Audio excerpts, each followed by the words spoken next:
সমাজের ভিত্তি কি হবে, শাসনের ভিত্তি কি হবে, আইনের ভিত্তি কি হবে, সার্বভৌমত্ব কার, এই জায়গাটা নিয়ে প্রশ্ন আছে।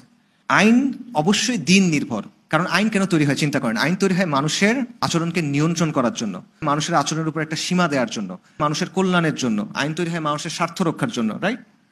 এখন কল্যাণকে আপনি কিভাবে সংজ্ঞায়িত করবেন, এই সংজ্ঞাটা কোত্থেকে নেবেন আপনি, স্বার্থের সংজ্ঞাটা কোত্থেকে নেবেন আপনি, এটা তো ডিফারেন্ট হবে, ওয়ার্ল্ড ভিউ অনুযায়ী ডিফারেন্ট হবে। সবসময় মাথায় রাখবেন, যে কোনো আইন সেটা নিজেকে নিরপেক্ষ বলুক বা না বলুক, সেটা অবশ্যই কোনো না কোনো ওয়ার্ল্ড ভিউ থেকে আসতেছে, এটা কোনো না কোনো দিন থেকে আসতেছে। এটা কোরআনের শাসন হোক, এটা বেদের শাসন হোক, এটা ত্রিপিটকের শাসন হোক, এটা সেকুলার সংবিধান হোক, যা কিছু হোক, এটা অবশ্যই কোনো না কোনো ওয়ার্ল্ড ভিউ জায়গা থেকে আসতেছে। বিশ্বাস ছাড়া কোনো শাসন হয় না, আইন হয় না। তো আধুনিকতার এখানে অবস্থান কি? শাসনের ভিত্তি কি হবে? মানুষ, মানুষের চিন্তা চেতনা, মানুষের বানানো তন্ত্রমন্ত্র, মানুষের বানানো বিভিন্ন মতবাদ। আর ইসলামের জায়গা থেকে বিধানদাতাকে আল্লাহ, সার্বভৌমকে আল্লাহ, শাসনের ভিত্তিকে ইসলামের শরিয়া।